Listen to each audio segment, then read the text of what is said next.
Purihin ang Diyos sa Ama ng ating Panginoong Jesucristo, sa kabila ng isang tiyak na pagkapahamak para sa bawat isa po sa atin, nagbigay ang Diyos ng pangalan na pwede nating tawagan upang tayo po ay magkaroon ng kaligtasan. At yun po ay sa pamamagitan ng pangalan ng anak ng Diyos, walang iba kundi ang pangalan ng ating Panginoong Jesucristo. Sa aklat ng Pilipos, Kapitulo 2, sa talatang 9, itinanghal ng Diyos ang pangalan ng ating Panginoong Jesucristo. At ang lahat ng tuhod ay luluhod at ang lahat ng labi ay magsasabi na siya ang Panginoon. Sabi ng Acts chapter 4, verse 12, walang ibang pangalan na ibinigay sa silong ng langit sa sukat ikaligtas ng tao, kung di sa pamamagitan ng pangalan ng Panginoong Jesucristo. Inuulit ko po, purihin ng Diyos dahil sa kabila ng isang tiyak na pagkapahamak sa atin, nagbigay siya ng pangalan na kung saan kapag tumawag tayo ay maliligtas po tayo. Romans chapter 10 verse 13, whosoever shall call upon the name of the Lord shall be saved. Ang sino magtatawag sa pangalan ng ating Panginoon, Jesus, ay maliligtas. Purihin ng Panginoon. Tayo pong lahat ay magbigay ng pasasalamat sa Diyos. Hallelujah. Awitin po natin yung ngalan nyo'y matayog kay sa langit. Tayong lahat po. Ngalan nyo'y matayog kay sa langit. Ngalan nyo'y higit sa lahat ng nilalang, higit sa aming mga pangarap. Ngalan niyo, Panginoon, matayog kay sa langit. Ngalan niyo'y higit sa lahat ng nilalang, higit sa aming mga pangarap. Ngalan niyo, Panginoon.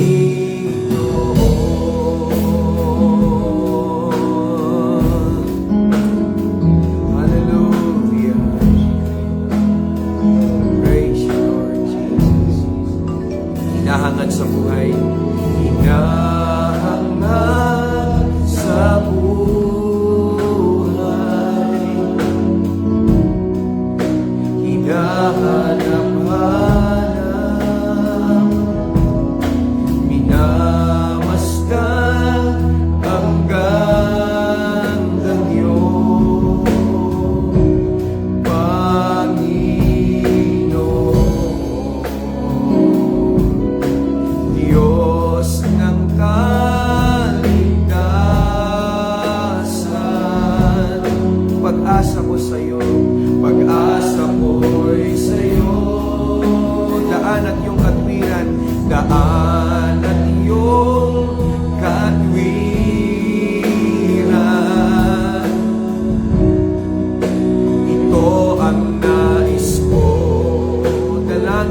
greatest desire of our hearts.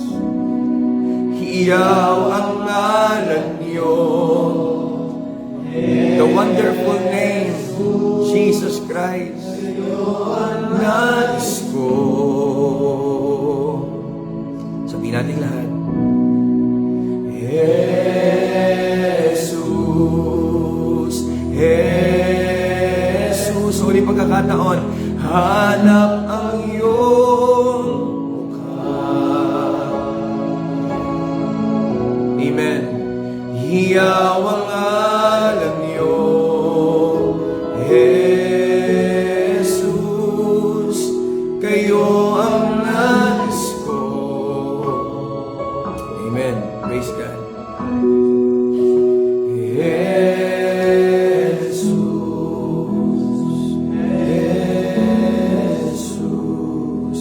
Aming Ama, maraming salamat po. Nalalaman po namin na kami ay patungong lahat sa kapahamakan, nararapat sa iyo pong parusa at paghatol. Ngunit salamat, pinagpala niyo po kami sa paraan na binigyan niyo kami ng pagkakataon na makapanumbalik sa inyo at magsitanggap ng kaligtasan. At yun ay matatamo namin sa pamagitan ng pagtawag sa ngalan ng inyong anak na si Kristo Jesus. At sa aming pagtawag sa Kanya, isa ang tiyak. Maliligtas po kami. Maliligtas po kami. Salamat po sa inyong masaganang biyaya. Salamat po sa inyong kahabagan. Salamat po sapagkat dakila ang pag-ibig na ipinaranas niyo po sa amin. Pinagmalasakitan niyo kami na hindi namin maaaring masumpungan maging sa mga pinakamagagaling na gobyerno o pamahalaan ng mundong ito. Pagmamalasakit na tanging sa inyo lamang namin nasumpungan. Maraming salamat po. Marapat kayo sa aming pong pagpupuri. Marapat po kayo sa aming pagsamba. Marapat po kayo sa aming pagsunod at pag-aalay ng buhay. Sa ngalan ng aming Panginoong Jesucristo, kahabagan niyo po kami. Ano man pong bagay na hindi nararapat sa inyong harapan, na nagawa po namin, inisin niyo po kami ng inyong banal na dugo. Marapatin niyo po kami sa aming pong paglapit sa inyo sa pamamagitan ng pagkilala ng inyong mga salita. Salamat po. Pagpapala niyo po sa magana. Sa ngalan ng Panginoong Yesus. Amen. Purihin ng Panginoon. Sa Aklat ng Roma, Kapitulo 12, sa talatang 1 hanggang 2. Praise God. Kaya nga mga kapatid, ipinamamani ko sa inyo alang-alang sa kahabagan ng Diyos na inyong iharap ang inyong katawan na isang haing buhay, banal na kaaya-aya sa Diyos na inyo siyang na siya ninyong katampatang pagsamba.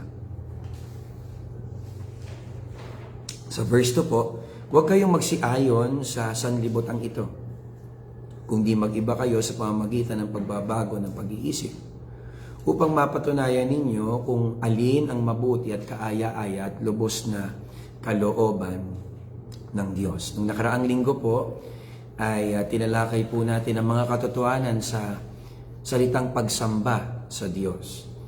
Nasabi ko po nung nakaraan na lahat tayo ay may kakayahang sumamba. Ngunit ang naging suliranin po ng tao, yung direksyon ng ating pong pagsamba ay hindi papunta sa Diyos, kundi naging papunta sa mga bagay na hindi naman dapat sambahin. Wala sa atin ang hindi marunong sumamba. Ang pagsamba ay pagbibigay ng lubos na pagpapahalaga sa isang bagay, o maaaring sa isang persona na nauuwi sa pagpapasakop. Sa sobrang pagpapahalaga mo sa isang bagay, namamalayan mo na lang na nagpapasakop ka na dito. Dito ka na nabubuhay, ito ang palagi mong iniisip, dito nauubos ang iyong lakas, dito nauubos ang iyong oras, itinatalaga mo yung buong buhay mo para dito. That is worship. Kinocommit mo yung sarili mo sa isang bagay na nauuwi sa submission, sa pagsunod. At ang Diyos lamang ang nararapat po para sa ating pong pagpapahalaga. At na nauuwi po sa pagsunod kung talagang mahalaga sa atin ang Diyos, ang pagpapahalaga po na ito ay mauuwi po sa pagsunod. Noong nakaraang linggo, pinag-usapan po natin, ano ang ating pong magiging dahilan kung bakit tayo sasamba sa Kanya. Nabasa po natin sa talatang 1, alang-alang sa kahabagan ng Diyos. Hindi po tayo sasamba dahil sumusunod lang tayo sa agos. Marahil ginagamit ng Panginoon ng mga sitwasyon para lumapit tayo sa Kanya, pero hindi tayo mananatili dun sa mga paunang dahilan kung bakit tayo nagpasyang sumamba sa Kanya. Kinakailangan kapag tayo ay sasamba sa Kanya, gamit ang isang gising na kaisipan dahil nauunawaan natin ang kahabagan at biyaya ng Diyos na ipinaranas niya sa atin. Kaya purihin ng Panginoon. Ngayon naman po, pupunta tayo sa ano yung nararapat na pagsamba na kailangan nating ibigay sa Diyos. Noong nakaraang linggo, pinag-usapan natin yung dahilan kung bakit tayo sasamba. Ngayon naman, ano yung nararapat na pagsamba na kailangan nating ibigay sa Diyos? Pag sinabing worship o pagsamba, marami sa mga mananampalataya ang iniisip natin ay pag-awit ng mga papuri sa Diyos. Kapag may awitan sa loob ng iglesia, nagpasimulang umawit ng mabilis at nagpasimulang umawit ng mabagal. Yun po yung pagsamba. At pagkatapos nun ay tapos na ang pagsamba. Hindi po. Ang pagsamba na nararapat sa Panginoon, hayaan nating matutuwa natin ito sang-ayon sa Kanyang mga salita. Huwag nating handugan ng Diyos ng pagsamba na sang-ayon sa kagustuhan natin. Marapat ang Diyos sa pagsamba sang-ayon sa kagustuhan niya. Kung bibigyan natin siya ng pagsamba, huwag tayong lumikha ng konsepto natin ng pagsamba. Kinakailangan kapag sasamba tayo sa Diyos, sang-ayon sa nais ng Diyos na pagsamba. At ano yung gusto ng Diyos na klase ng pagsamba mula sa atin ng mga anak po niya? Una po, ang sabi pong ganon, na inyong iharap ang inyong katawan na isang haing buhay. Present your bodies as a living sacrifice, holy and acceptable unto Him. Banal, nakaaya-aya sa Diyos. Kapag sinabing ihain ang inyong katawan bilang isang haing buhay, o ialay ang inyong katawan, ito pong katawang ito, ialay po natin yung ating katawan, yung ating buhay, bilang haing buhay. Ano po ang naisip parating sa atin dito ng Panginoon? Banal at kaaya-aya. Ang ibig sabihin po nito, buhay na itinatalaga ang sarili sa paggawa ng mabuti. Ulit ko po, isang buhay na itinatalaga, committed to do good works. Itinatalaga ang sarili sa paggawa ng mabuti o ng katwiran ng Diyos. Kilala na masikap sa pagtupad ng mga aral ni Kristo. Alam nyo, kapag mananamba ka ng Diyos, ang pangunahing pagkakakilanlan mo ay nagpapahalaga ka sa mga aral ni Kristo. Sumusunod ka sa mga aral ng Panginoon.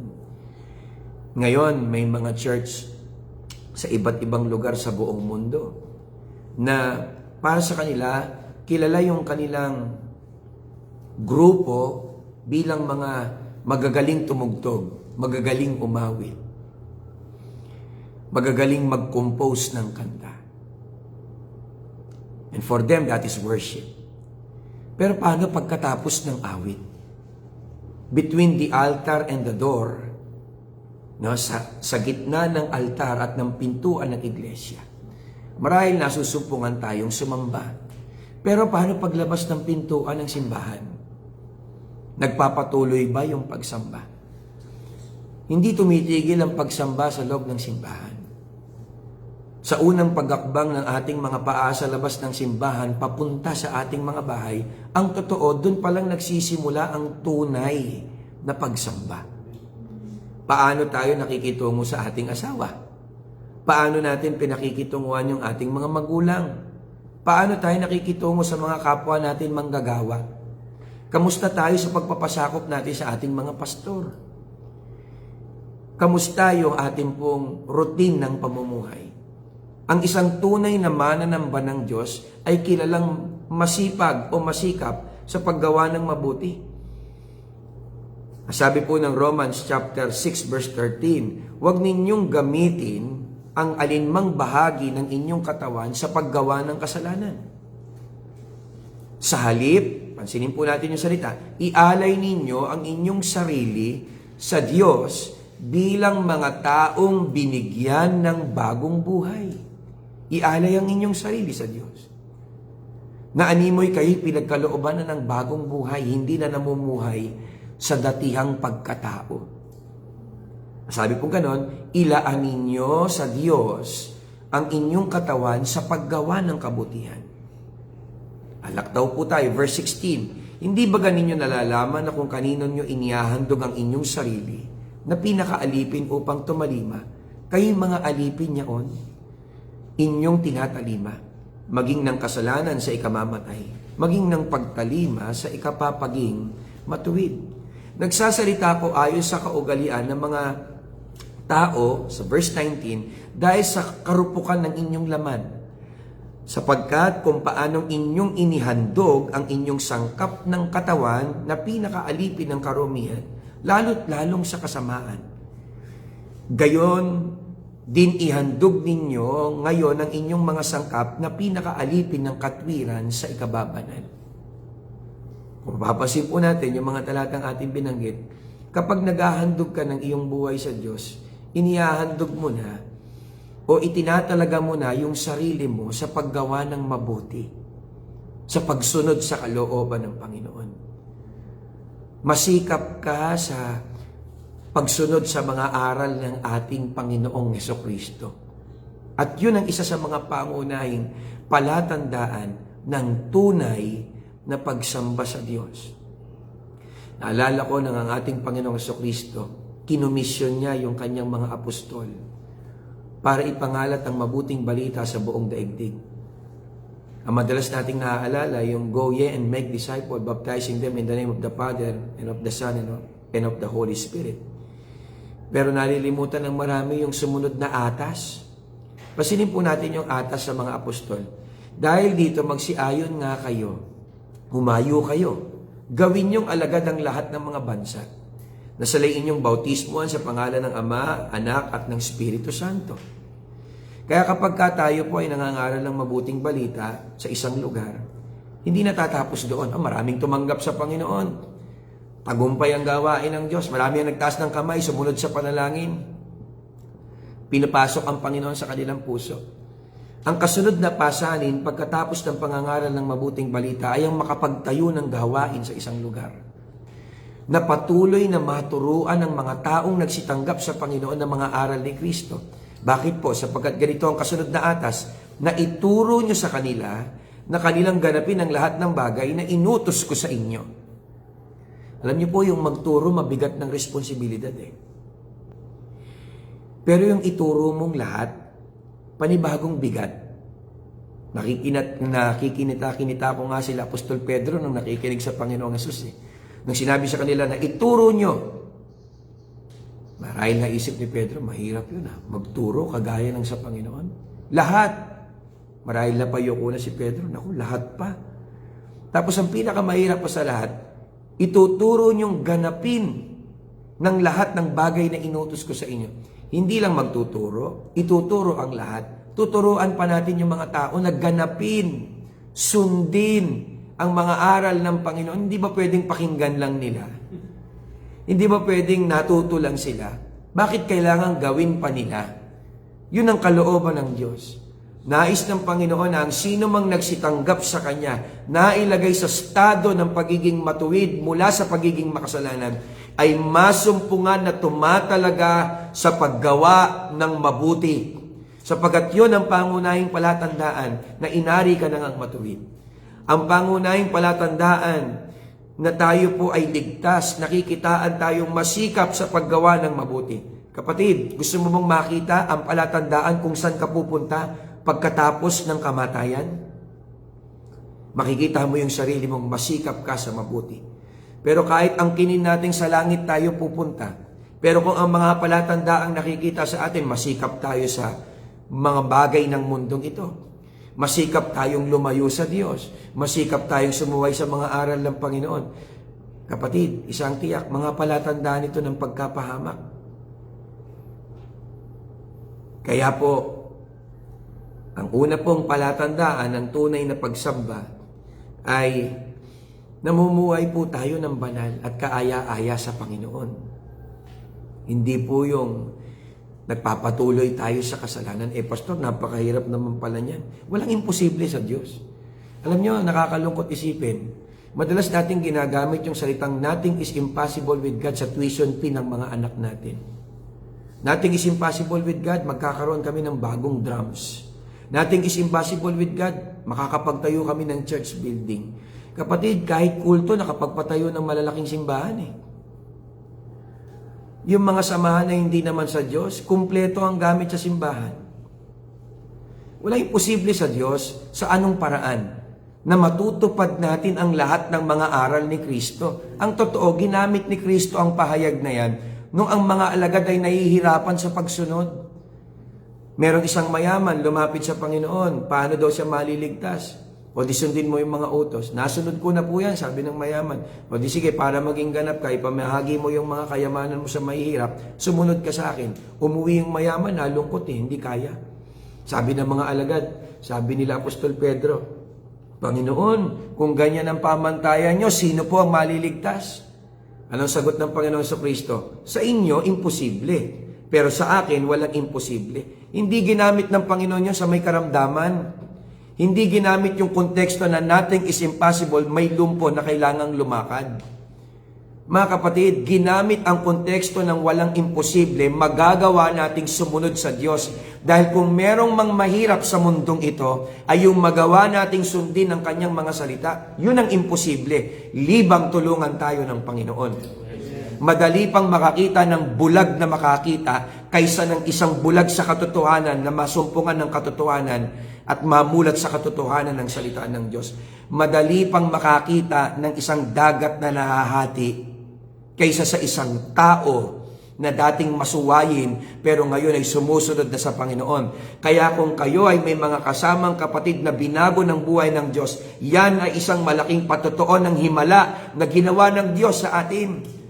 Purihin ng Panginoon sa loob ng church, i-appreciate natin.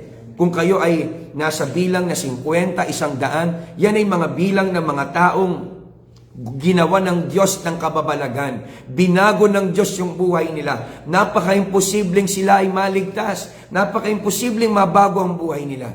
Pero ginawa ng Panginoon. Purihin ng Diyos na mas madali pang makakita ng mga walang pagkain magkakaroon. Walang pamasahe, magkakaroon. Mga kapatid, nakarinig na rin ako niyan sa kulto eh. Meron akong kultong narinig, patay na, nabuhay din eh. Pero wala akong maririnig sa kulto na nabago ang kanilang buhay, na sumusunod sila ng totoo kay Kristo. Ang may patotoo lang nun ay yung mga kagaya nating mga anak ng Diyos na nakaranas ng himala ng Panginoon. Purihin ang dakilang pangalan ng Diyos. Hallelujah. At kung meron mang kasunod, mga kapatid, na tunay na pagsamba, ay huwag tayong magsiayon sa takbo ng sanlibutan. Kung di, mag-iba kayo sa pamamagitan ng pagbabago ng inyong pag-iisip. Ang panahon po natin ngayon, grabe ang passion po natin sa pagbabago. Gusto natin bago ang buhok. Gusto natin bago ang gadget. Gusto natin palagi bago ang damit. Gusto natin palagi bago yung itsura natin. Paano ang hugis ng kilay? Ano ang ipapahid sa mukha? Ano ang susuotin? Ano ang gagamitin? Mga kapatid, kahit baguhin mo lahat ng bahagi sa iyong mukha, sa itsura mo, mga bagay na meron ka, pag ang isip ang hindi nagbago, walang nagbago sa iyo. Dahil kung meron mang gusto ang Diyos na magbago sa atin ay yung takbo ng ating pong mga kaisipan. Be transformed by the renewing of your mind. Do not conform to the pattern of this world. Ibahin natin yung takbo ng ating kaisipan sa takbo ng sanlibutan. Kaya ang tunay na pagsamba, hindi tayo nag-iisip na kagaya ng mundo. Mga kapatid, para lang maakay natin yung iba sa gawain ng Panginoon Pati yung tugtugan natin sa loob ng simbahan, mukhang sa sanlibutan Sa sanlibutan, hindi sila makakahikayat ng manonood pag hindi sila mahalay. Ngayon nakakakita ako mga awit sa iglesia, nakasuot ng mahalay na pananamit. Hindi utos ni Kristo yan. Ang utos ni Apostol Pablo kay Timoteo, turuan mo ang mga babae na huwag maging mahalay sa kanilang pananamit. Yung mga paraan ng pagtugtog, yung mga paraan na ginagawa, kagaya ng sa sanlibutan. Mga iba ng takbo ng kaisipan. Be transformed by the renewing of your mind. Sino makakatulong sa atin para mabago ang takbo ng ating kaisipan? Walang iba kundi makipag-isa tayo sa ating Panginoong Jesucristo. If anyone is in Christ, he is a new creation. The old has gone, the new has come. Pag nakipag-isa ka kay Kristo, yung kaisipan ng luma ay mapapalitan ng kaisipan na bago. At anong klase ng kaisipan ang ibibigay sa atin? Kagaya ng kaisipan na kay Kristo Jesus. Hindi yung kagaya ng kaisipan ng sino mang matalino sa mundong ito. Papalitan tayo ng kaisipang kagaya ng sa Panginoon. Pastor, ano bang meron sa kaisipan ni Kristo? Bakit yan ang kaisipan na ibibigay sa atin? Alam niyo yung kaisipan ni Kristo? Yan yung kaisipan na magdadala sa atin sa kaligtasan. Bakit po? Dahil ang kaisipan ni Kristo ay nagtataglay ng kakayanang lumaban sa kasalanan. Handa siyang masaktan yung kanyang katawan, wag lang siyang magkasala. Kaya kung may kaisipan ka na kagaya ni Kristo, handa mong tiisin ng maraming bagay, wag ka lang sumuway sa kalooban ng Panginoon.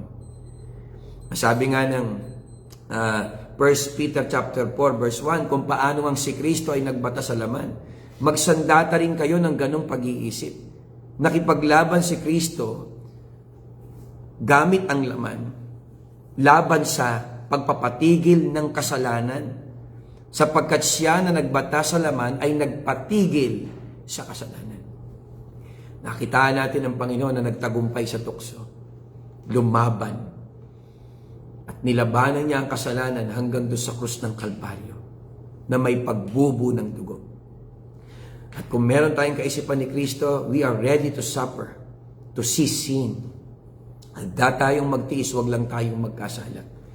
Yun ang tunay na pagsamba. Pero yung, Pastor, mahirap Mga kapatid, yung ginagawa nating dahilan yung hirap para magkasala. Hindi mananamba ng Diyos yung ganun. Ang tunay na mananamba ng Diyos, handang magtiis, wag lang magkasala. Hindi yung nakita mo lang yung sarili mong nahihirapan ka para may dahilan na magkasala. Kaya po, ang kaisipan na meron ng ating Panginoong Jesucristo, handang magtiis laban sa kasalanan. Sumunod ay handang isuko ang anumang bagay alang-alang sa kanyang kapatid. Ang kaisipan ni Kristo, handa niyang isuko maging ang kanyang pagka-Diyos para lang sa atin.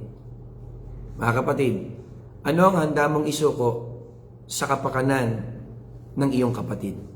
Ano ang handa mong isuko sa kapakanan ng mga taong hindi pa naliligtas?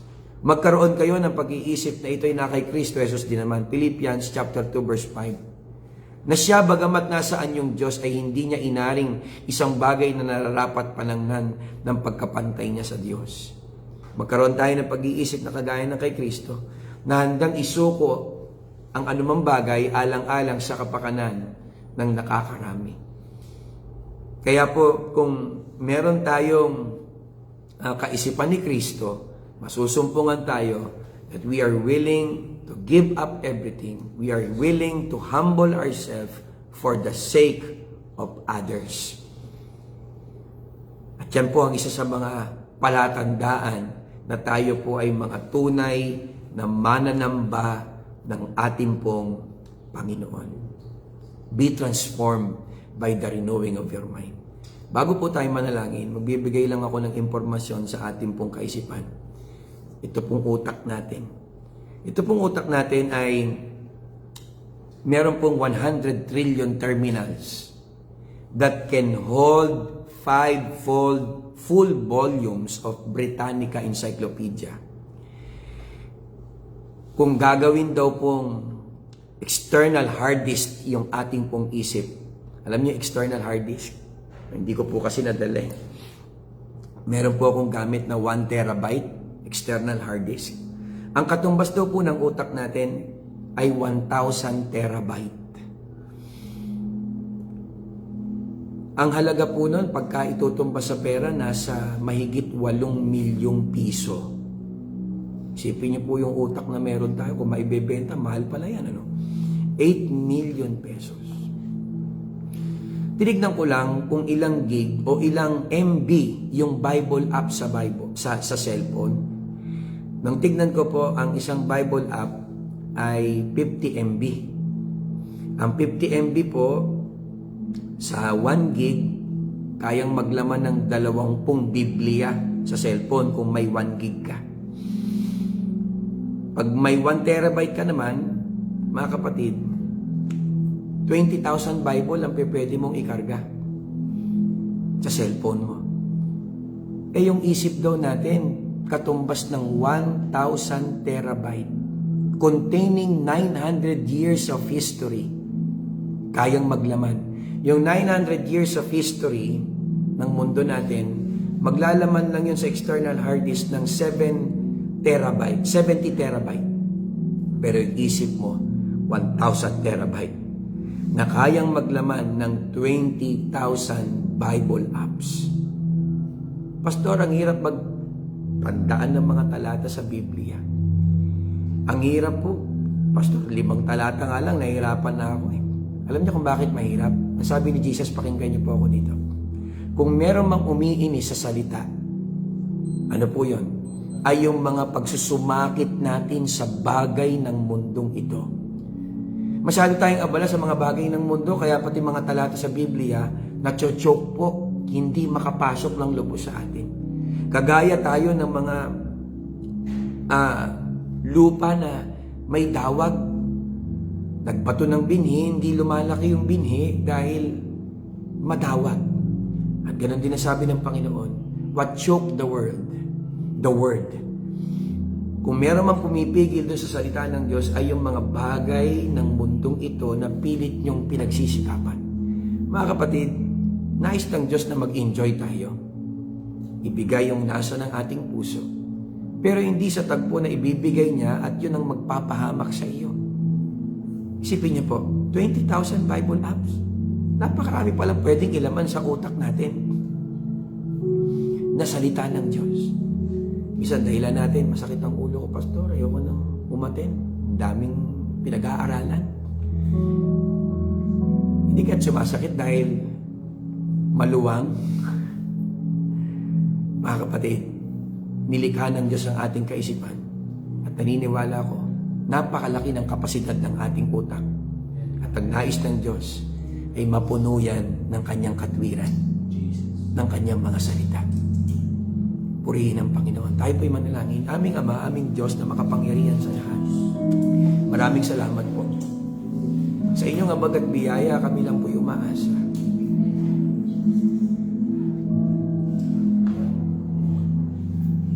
Maraming salamat po dahil inibig nyo kami ng walang kagaya. Marapat namin kayong ibigin ng buong puso, isip at kaluluwa, pero hindi namin magawang sabihin yun o maipagmalaki. Kumpara sa kadakilaan ng pag-ibig na ipinaranas niyo po sa amin. Walang dahilan para sabihin namin mahirap at di kami makakasunod sa inyo. Sagana ang iyong biyaya. Napipwede namin palaging tanawin para ikayatin kami sa pagsunod po sa inyo. Nagpapala ko pong lahat ng aking pong mga kapatid na ngayon ay nakasubaybay sa live po na ito. Kayo po ang patuloy na bumunod sa lahat ng kanilang mga pangangailangan. Kayo po ang magpagaling sa may mga karamdaman. Kayo po ang magpalaya sa mga binibihag at inaalian ng dyablo. Kayo po ang magbigay ng kasagutan sa may mga katanungan. Punuin niyo po ng kagalakan ang sino mang mga nalulungkot. Punuin niyo po ng pananampalataya ang sino mang nag-aalinlangan. Higit sa lahat, punuin niyo po kami ng inyong mga salita. Madaling salita, ang nais niyong pagsamba sa amin ay ang klase ng aming pamumuhay na sumusunod sa inyo. Apart from good works, there is no worship, true worship. Apart from good works, there is no true worship. Iwalay sa mabubuting gawa, walang pagsambang nangyayari. Sapagkat ang tunay na pagsamba na nagmumula sa amin, na pwede namin ibigay sa inyo, ay ang pagsamba na may pagsunod sa inyong kalooban. Pagpalain niyo po ang bawat isa, sa inyo po lahat ng papuri, sa ngalan ng Ama, ng Anak at ng Santong Espiritu. Saan man makarating ang video na ito, magdulot lamang po ng pagpapala. Magdulot ng kasagutan. Sa inyo po ang lahat ng papuri, parangal. Lahat po magsabi ng Amen. Pagpapala po ng Diyos ay sumagana sa atin. Pastor Mark Diquilla ng Door of Faith Kuwait. Purihin ng Panginoon. Pastor Antonio Eusebio, Door of Faith Kuwait. Salamat po sa Diyos.